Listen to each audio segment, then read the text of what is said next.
하나님의 말씀은 요한복음 4장 24절입니다. 우리 다 같이 한 목소리로 합독하겠습니다. 시작. 하나님은 영이시니 예배하는 자가 영과 진리로 예배할지니라. 아멘. 오늘은 성령의 임재 5번째 시간으로 성령은 하나님의 영이시다라는 제목으로 은혜를 나누겠습니다. 성령은 하나님의 영이십니다. 오늘날 교회가 성령의 역사에 대해서 잘 알지 못하기 때문에 성령께서 하시는 일을 무시하고 또 성령의 은사와 능력을 소멸하는 경우를 많이 볼 수가 있습니다. 하나님께서는 성령을 초월해서 일하지 않습니다. 또 예수님께서도 성령을 통하여서 일하십니다. 그러므로 참다운 교회가 성령을 초월해서 역사할 수가 없다고 하는 것입니다. 그리고 성령의 사역이 필수적이기 때문에 성령으로 하지 않고는 우리가 거듭날 수도 없고 성령으로 하지 않고는 예수님을 주라고 고백할 수 없기 때문에 성령님은 우리가 믿음을 가지고 영생을 얻는데 가장 필수적인 역사를 하시는 분임을 우리가 믿어야 됩니다.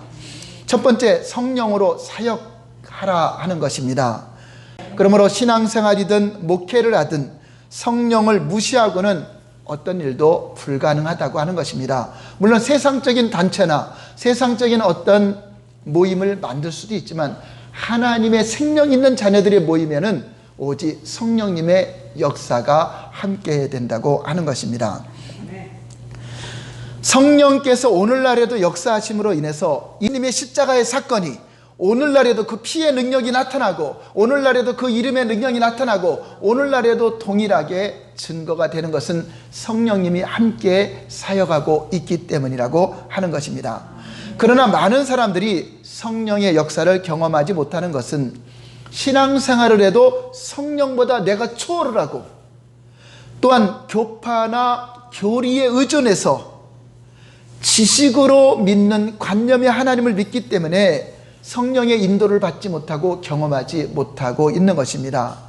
성령님은 실존하시는 하나님의 영이십니다. 지금 이 자리에 함께 예배를 받으시고 우리의 모든 기도와 모든 찬양을 받으시는 분이 성령 하나님이십니다.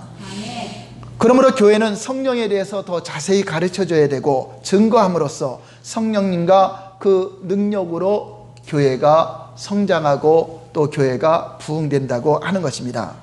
그러나 교회가 성령으로 사역하는 것보다 일반 도덕으로 사는 신앙생활을 강조하므로 기독교회를 성령으로 감동된 교회를 만들지 못하고 오히려 도덕적인 윤리 종교로 변질시키도록 방조하고 있다면 얼마나 안타까운 일입니까? 하나님은 악으로 물든 세상이 하나님의 진리의 말씀으로 하나님을 알고 거룩하게 구별되기를 원하고 계십니다. 그래서 누구든지 거룩함이 없이는 주를 배울 수 없다고 하는데 이 거룩함은 죄와 구별되고 세상과 구별되어서 하나님께서 보존하시고 지키는데 바로 성령님은 거룩한 무리들, 거룩하게 구별되어서 예수 믿는 자들에게 임하셔서 천국 가는 그날까지 세속에 물들지 않은 거룩함으로 보존하기 위해서 우리에게 임하신 영이십니다. 그러므로 학문도 귀하고 믿음도 귀하고 열심도 귀하고 지식도 귀하나 성령으로 말미암는 하나님의 역사가 얼마나 귀중한 것인가를 저와 여러분들이 인정을 해야 됩니다.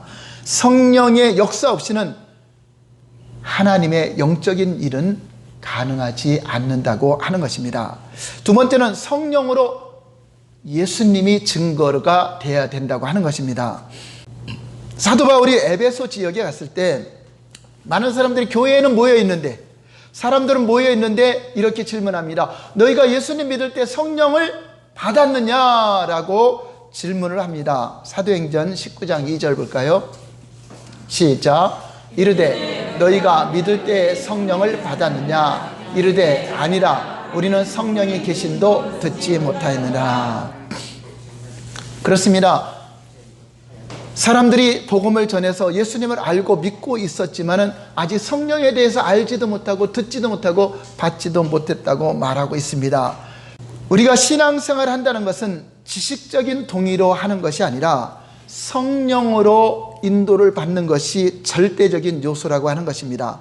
만약에 저와 여러분들이 성령님을 초월해서 신앙생활하고 자기 열정과 자기 힘으로 한다고 한다면 그것은 하나님 볼 때 교만한 행동이요, 하나님께 불순종하는 것이요, 하나님 볼 때는 참 그리스도인이 아닙니다. 왜냐? 하나님의 영으로 인도받는 그 사람이 하나님의 자녀라고 말씀하기 때문에 그렇습니다.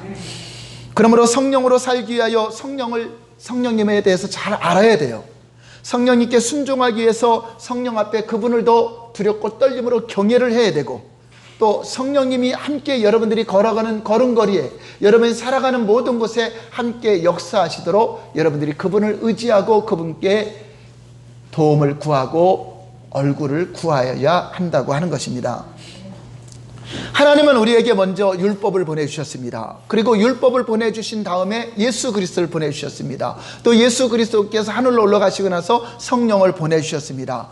율법은 하나님이 유일하신 하나님이시며 그 하나님을 참 신임을 알게 하시고, 율법을 통해서 우리가 다 죄인이기 때문에 구원받아야 될 대상임을 깨닫게 해주기 위해서 율법을 우리에게 주신 것입니다.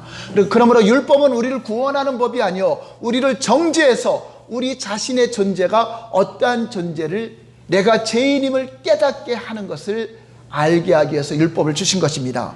그래서 율법을 통해서 죄인임을 깨닫은 자들에게 어찌할꼬 했을 때 우리 하나님은 내가 너희를 위해서 메시아를 보내주겠다, 내가 너희들을 구원할 구원자 기름 부어서 보내주시겠다고 약속으로 오신 분이 바로 예수 그리스도십니다.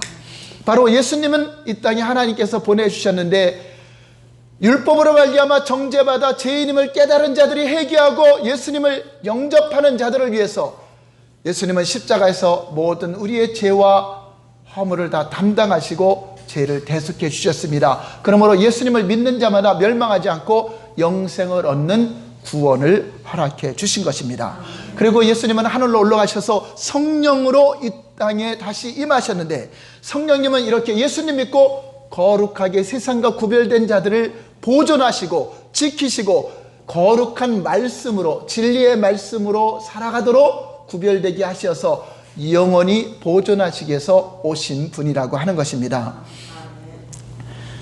그러므로 목회자는 성령으로 목회해야 되고, 교회 사역자들도 성령으로 봉사하고 섬기며, 성도들도 성령의 인도를 받기를 힘쓰며 성령님과 친밀한 교제를 나누라고 하는 것입니다. 여러분, 2000년 전이나 오늘날에도 하나님께서 보내신 예수 그리스도를 무시하는 것은, 저와 여러분들 많은 사람들이 예수님을 믿지 않고 무시하는 것은 누구를 무시하는 거죠? 하나님이 보내셨는데 예수님을 무시하는 것은 하나님 아버지를 무시하는 것이 됩니다. 또한 여러분들이 교회는 나왔는데 성령님을 무시하는 것은, 예수님이 하늘로 올라가서 보내주신 그 성령님을 무시하는 것은 바로 예수님을 무시하는 것 같습니다. 여러분, 성령님을 무시하고 예수님을 무시하고 하나님을 무시하면서 어떤 복을 기대하겠습니까? 어떤 역사를 기대하겠습니까? 우리는 성령님을 존중히 여겨야 보내신 예수님을 존중히 여기는 것이고, 보내신 예수님을 존중히 여기는 분이 유일하신 하나님을 존중히 여기는 것이라는 것을 여러분 아시기 바랍니다. 그러므로 성령님이 눈에 보이지 않는다 하여 그분을 무시하는 것은 스스로 자신이 망하려고 타락한 증거를 나타내는 것이라고 하는 것입니다. 성령님은 비록 육안으로 볼 수 없지만 그분의 하시는 일은 때로는 육안으로 볼 수 있도록 나타나시기도 합니다. 기독교는요, 돌을 닦듯이 지성을 드리고 정성을 드리는 그러한 종교 생활이 아닙니다. 성령에 이끌리는 생명과 능력이 있는 삶이 신앙생활이라고 하는 것입니다. 복음의 말씀과 성령은 분리시킬 수 없습니다. 여러분이 복음을 받아들일 때면 성령님이 역사한 것이요, 여러분이 복음을 선포하는 것이면 성령님은 당연히 함께 역사하신다는 것을 믿으시기 바랍니다. 율법 가운데 정죄하는 말씀에 역사하는 것이 아니라 은혜의 복음, 용서의 복음, 치유의 복음에 성령님은 함께 역사를 하시게 되는 것입니다. 그러므로 우리 모두는 성령님을 더 깊이 알고 그분을 신뢰하고 성령님께 순종하는 삶이 되시기를 예수님 이름으로 축원합니다. 세 번째, 한번 따라서 할까요? 성령님은 유일하신 하나님이시다. 네, 하나님이라고 하는 것은 하늘이 아닙니다. 하나, 유일하시다, 유일신을 말하는 것입니다. 그러므로 여러분들이 우리가 하나님 믿는다 할 때 유일하신 분을 믿는 것인데, 바로 하나님은 성부와 성자와 성령 삼위로 나타나시지만 그 삼위가 다 한 분이시다, 유일하신 한 분임을 믿는 것입니다. 그래서 이것을 삼위일체라고 하는 것입니다. 성경에는 삼위일체라는 단어는 없지만 성부 하나님, 성자 예수님, 성령 하나님을 통하여서 삼위가 일체이신 것을 성경이 증거하고 있습니다. 우리가 하나님께서 유일하신 분임을 믿지 못하는 데면 영원한 생명을 얻을 수 없습니다. 저와 여러분들이 신앙생활을 하는 이유가 뭐죠? 영생을 얻기 위해서, 생명을 얻기 위해서인데 무엇을 믿어야 영생을 얻는가? 요한복음 17장 3절을 보겠습니다.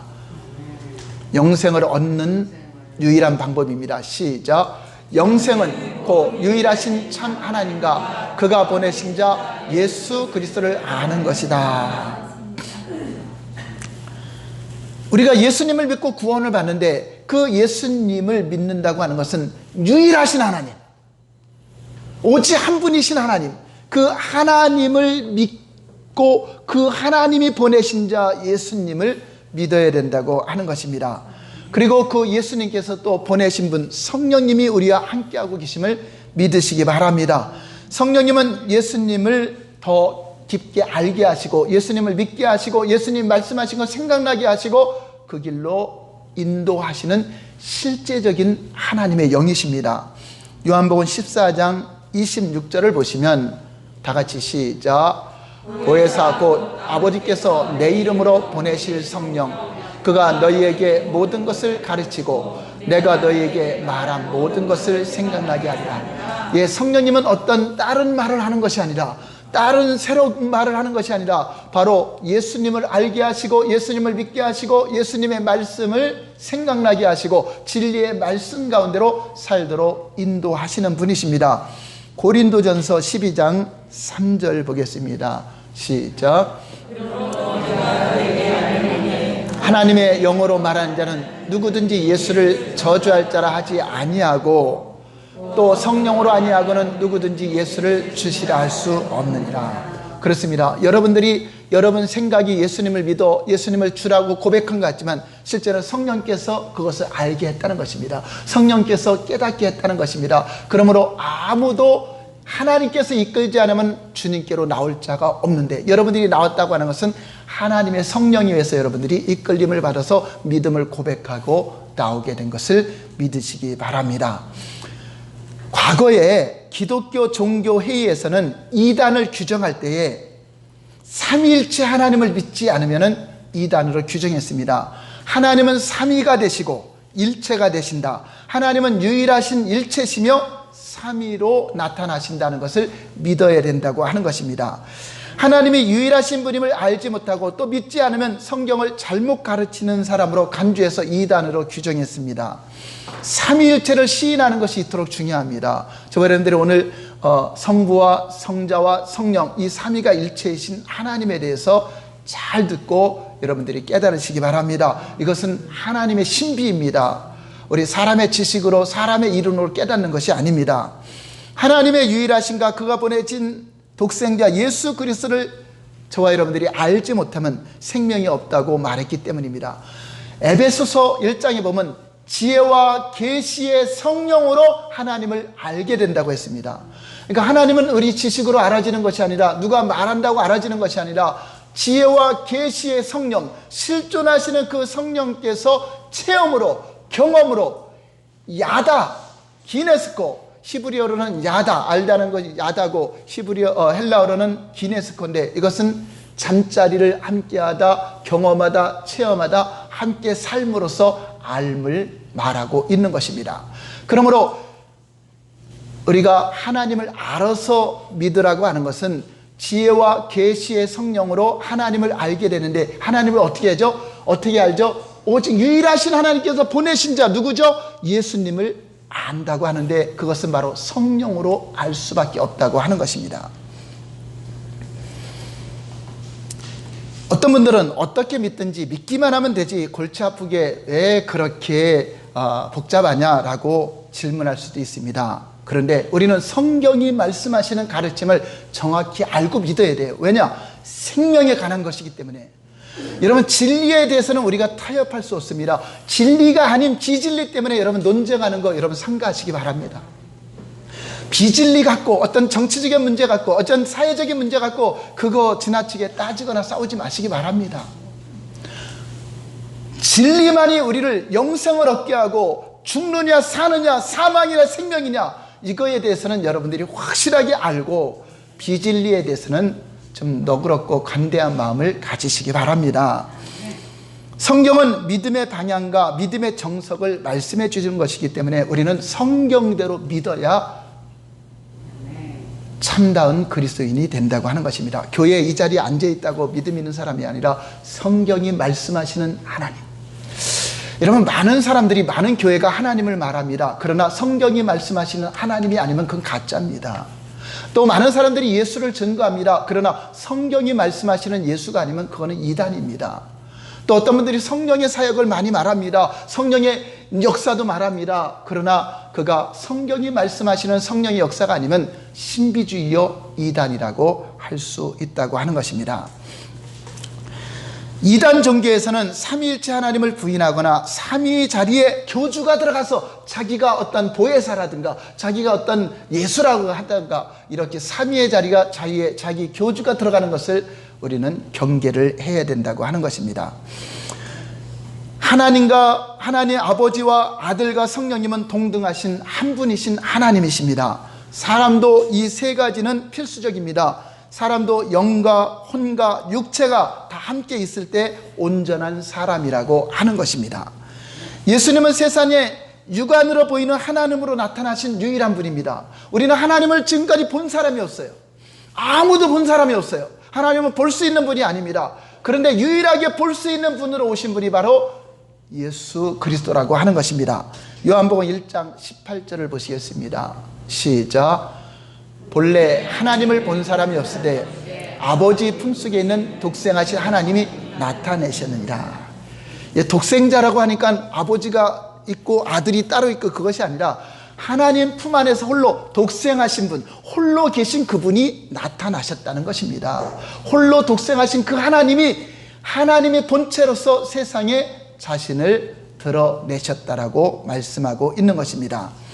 보이지 않는 하나님이 보이는 세상에 손으로 만질 수 있고 체험할 수 있고 귀로 들을 수 있고 하신 태초부터 계신 말씀으로 계신 하나님이 이 땅에 나타나신 분이 바로 예수 그리스도라고 하는 것입니다. 그러므로 예수님은 사람으로 오셨지만 유일하신 하나님이요 전능하신 하나님이요 창조주 하나님이심을 믿으시기 바랍니다. 요한복음 14장 9절 말씀을 보시겠습니다.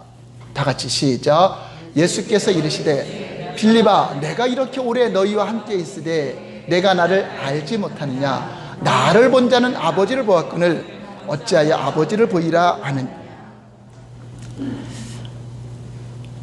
예수님의 제자 빌립이 예수님 하나님 아버지를 좀 보여주세요 라고 했더니 하나님 아버지가 내 안에 계시다. 나를 본 자가 아버지의 성품을 보는 것이요 아버지의 사랑을 보는 것이요 아버지의 모든 것을 볼 수 있는 것이다 라고 말하고 있습니다. 예수님은 자신이 하나님의 본체라고 말씀하고 있습니다. 빌립보서 2장 6절 7절을 보시겠습니다. 시작.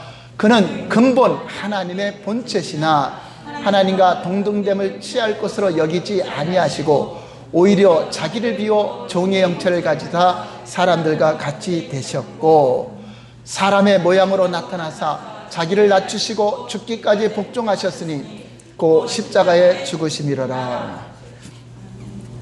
그렇습니다. 예수님은 하나님의 본체시고 하나님과 동등된 분이십니다. 골로새서 1장 15절 볼까요? 시작. 그는 보이지 아니하시는 하나님의 형상이시요 모든 피조물보다 먼저 나신 이시니.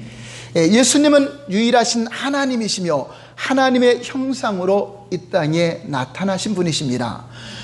사람은 하나님의 형상을 따라 형상의 모양대로 지음받았다고 했는데 바로 사람이 예수 그리스도의 그 형상을 따라 예수님이 하나님의 형상이기 때문에 예수님의 그 성품에 참여할 수 있도록 우리 사람을 지었다라고 하는 것입니다.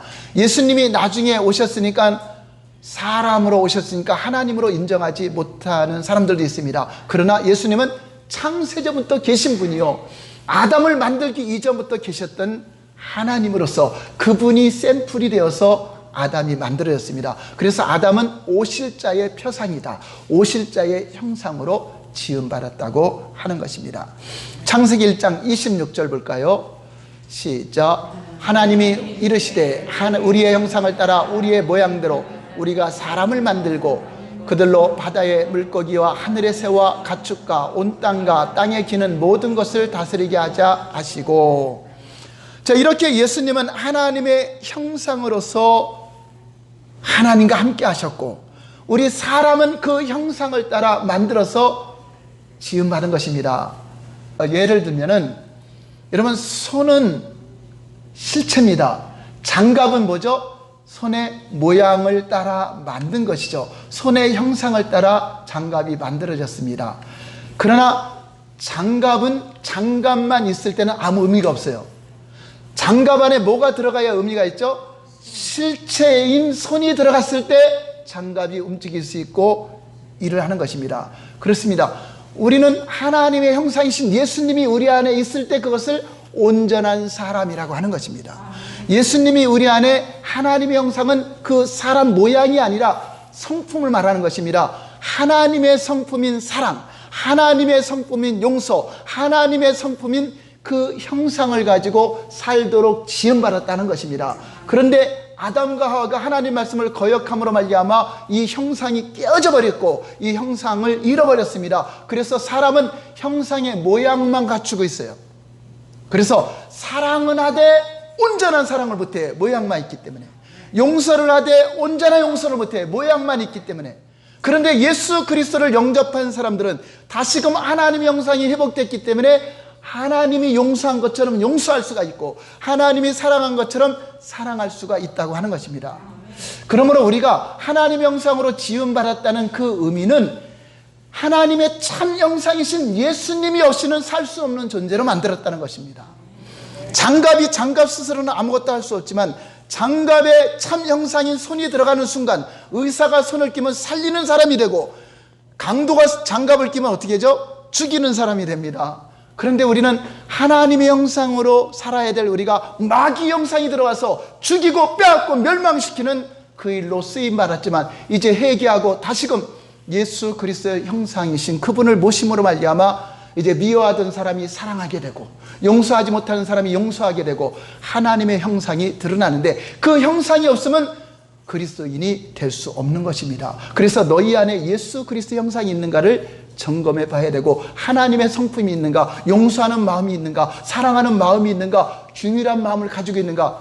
전에는 안 됐는데 이제 예수 믿고 나서 된다면 여러분은 그 안에 예수님이 계신 게 확실한 것을 믿으시기 바랍니다. 예수님과 하나님은 하나이십니다. 요한복음 10장 29절 30절 볼까요? 시작. 그들을 주신 내 아버지는 만물보다 크심에 아무도 아버지 손에서 빼앗을 수 없느니라. 나와 아버지는 하나이니라 하신대. 어떻게 하나님의 아들과 하나님 아버지와 하나가 될 수 있는가? 그것은 요한복음 14장 10절 말씀에 해답이 있습니다. 시작. 나는 아버지 안에 거하고 아버지는 내 안에 계신 것을 내가 믿지 아니하느냐.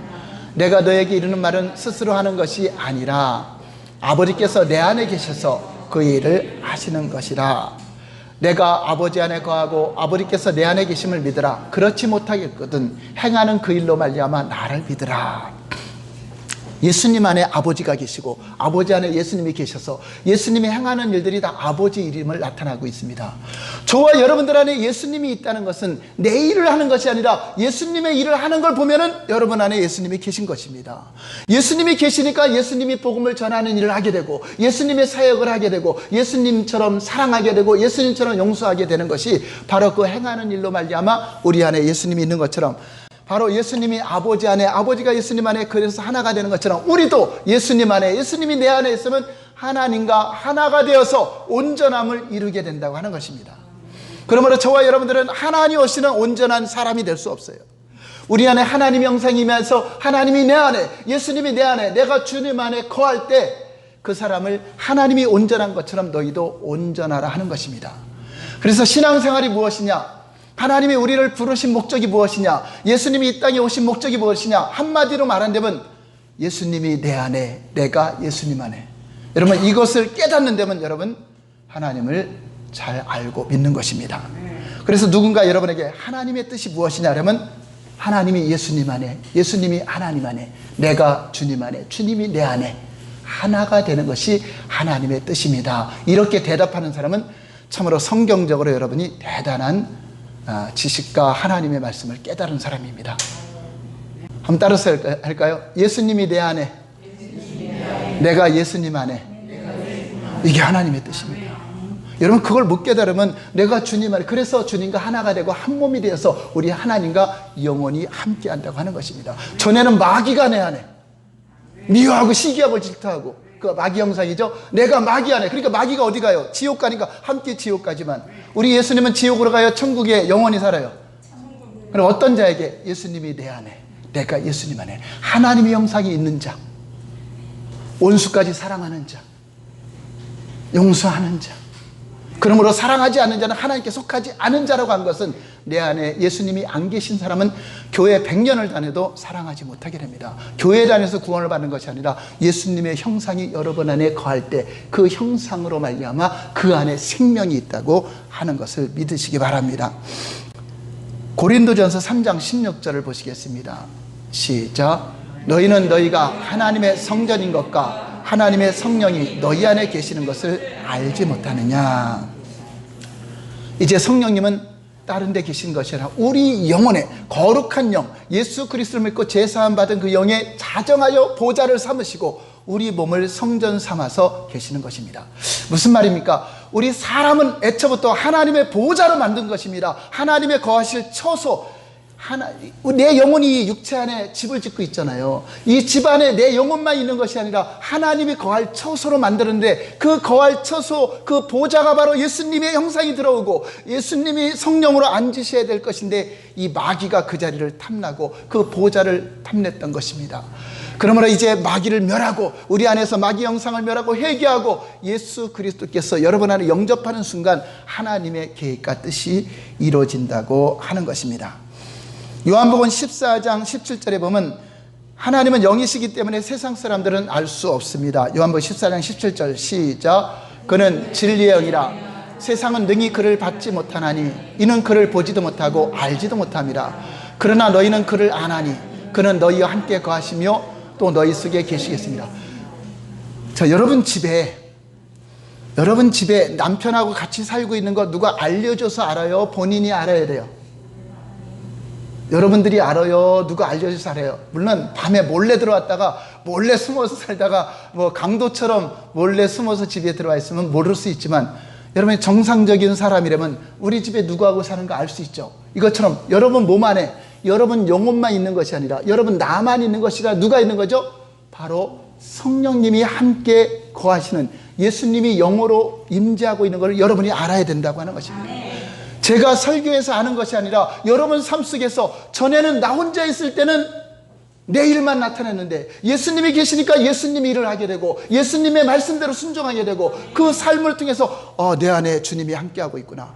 전에는 마귀가 있을 때는 미워하고 시기하고 질투하고 마귀 일이 드러났으니까, 귀신의 일이 드러났을 때는 내 속에 귀신이 들어왔구나 현상으로 알 수 있는 것처럼, 여러분 안에 예수님이 성령으로 거하시는 것은 여러분들이 함께 사니까 안다고 하는 것입니다.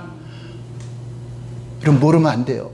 그러면 여러분 자고 일어나도 성령님이 여러분과 함께 이 집이라는 몸 안에 함께 거하고 계시다는 것을 인정하고, 그러면 그분의 능력이 나타나고 그분의 성품이 나타나고 그분의 일하는 것이 나의 육체의 삶을 통해서 나타나지게 되는 것입니다. 이거는 이론으로 계십니다 해서 믿는 것이 아니라 여러분들이 알게 되고, 세상 사람들은 눈에 보이지 않고 받지 못하기 때문에 절대 알 수가 없다라고 하는 것입니다. 오직 회개하고 예수 그리스도를 믿고 제사함 받은 자들에게 임하시는 성령님을 여러분들이 날마다 경험하고 날마다 체험하고 살아야 된다고 하는 것입니다. 이런 사람이 하나님의 자녀요, 하나님의 영으로 인도받는 것을 말하게 되는 것입니다. 그럼 성령님이 여러분 안에 임재해서 이제 함께 사는 거 알고 있다면 어떤 신분이 되었는가? 첫 번째는 그리스도의 사람이 된다고 하는 것입니다. 로마서 8장 9절 볼까요? 어떤 사람이 그리스도의 사람인가? 교회 다니는 사람이 그리스도의 사람인가? 말씀에 비추어서 시작. 만일 너희 속에 거하시면 너희가 육신에 있지 않고 영에 있나니 누구든지 그리스도의 영이 없으면 그리스도의 사람이 한다. 그렇습니다. 여러분이 그리스도인하고 부르는 것은 그리스도의 영이 여러분 안에 하나님의 영이 거하는 사람을 그리스도인이다. 교회 다니는 사람을 그리스도인이 아니라 하나님의 영이 거한 사람을 그리스도 영이라고 하는 것입니다. 네, 두 번째는 성령이 임하고 하나님의 영이 임한 사람은 하나님의 아들의 신분이 되었다는 것을 증거하고 있습니다. 로마서 8장 14절 볼까요? 시작. 하나님의 영으로 인도받는 사람은 곧 하나님의 아들이다. 하나님의 아들은 예수님 믿습니다 한다고 아들이 되는 것이 아니라 하나님의 영이 거하여서, 하나님의 영이 거한다는 것은 제사함을 받은 증거요, 예수 그리스도를 믿는다는 증거요, 확실한 이론이 아니라 실제적인 증거 있는 사람이 바로 하나님의 아들이 된다고 하는 것입니다. 그리고 성령이 임한 사람은 세 번째로 예수님을 증거하게 된다. 이제 전에는 내 생각을 증거하고 내가 주장하는 것을 사람들에게 말하려고 했는데 이제는 예수를 증거하려고 하고 어찌하든지 복음을 전하려고 하게 됩니다. 요한복음 15장 26절을 보겠습니다. 시작. 내가 아버지께로부터 너에게 보낼 보혜사 그 아버지로부터 나오시는 진리의 성령이 오실 때 그가 나를 증언하시리라. 예, 성령님은 여러분을 증거하는 것이 아닙니다. 세상에 어떤 것을 증거하는 것이라 바로 예수는 그리스도시다, 예수가 구원자시다라고 증거하는 삶을 살게 된다고 하는 것입니다. 그러므로 여러분 성령이 임한 사람들은 그 삶 속에서 여러분 집에 가든 직장에 가든 사업장에 가든 예수는 그리스도십니다, 예수 믿고 구원받으세요라는 이런 복음 증거를 하는 자로 변화된다고 하는 것입니다. 네 번째, 성령이 임한 사람은 말씀 가운데로 인도를 받게 된다. 진리 가운데로 인도받게 된다는 것입니다. 요한복음 16장 13절 볼까요? 시작. 그러나 진리의 성령이 오시면 그가 너희를 모든 진리 가운데로 인도하시리니 그가 스스로 말하지 않고 오직 들은 것을 말하며 장래일을 너에게 알리시리라. 예, 이제 성령 받은 사람은 이제 하나님께서 진리의 말씀이 생각나게 하고 진리이신 예수님을 증거하고 예수님 말씀이 깨달아지고 그 말씀대로 인도받는 삶. 전에는 말씀대로 못 살았는데, 전에는 사랑하라는 계명도 지키지 못하고 어찌하든지 교회를 10년 다녀도 용서가 안 됐는데 미워하는 마음을 가졌는데 이제 성령께서 역사하시니 미워하는 자가 용서가 되고 용서 못하는 자가 사랑하게 되고 이러한 일들이 일어나게 되고 여러분들의 장래 모든 일들에 하나님이 하나하나 가르쳐 주시고 인도하시는 성령님이라고 하시는 것입니다. 그러므로 이 성령님과 여러분 교제하고 성령님과 친밀한 관계를 가지고 신앙생활하는 것은 필수입니다. 얼마나 중요한 것입니까? 육체로 오신 예수님을 거부하는 자들은 결코 하나님 앞에 용서받지 못하고 멸망하게 됩니다. 영으로 오신 성령님을 받아들이지 않는다면 우리는 신앙생활에 승리할 수가 없습니다. 성령으로 신앙생활하지 않고 지식으로 하나님을 알려고 할 때 예수님의 12제자도 사도 바울도 실패의 길을 걸어갈 수밖에 없었습니다. 그러나 성령의 권능을 받고 성령의 임재를 받았을 때 그들이 승리의 삶을 살게 되고 십자가의 길을 걸어가게 되고 순교자의 길을 갈 수 있는 것은 바로 실존하시는 성령님이 나와 함께하고 있다는 걸 알았고 그분이 가는 곳마다 나타나고 그분이 함께하고 있으므로 그들이 생명 걸고 주를 증거하는 자가 되었다고 하는 것입니다. 그러므로 오늘 사는 저와 여러분들도 오직 성령을 따라 살기를 예수님 이름으로 축원합니다. 우리 갈라디아서 5장 16절 읽고 마치겠습니다. 시작. 내가 이르노니 너희는 성령을 따라 행하라. 그리하면 육체의 욕심을 이루지 아니하리라. 아멘. 오른손에 주먹 쥐고 내 평생 성령을 따라 살리라.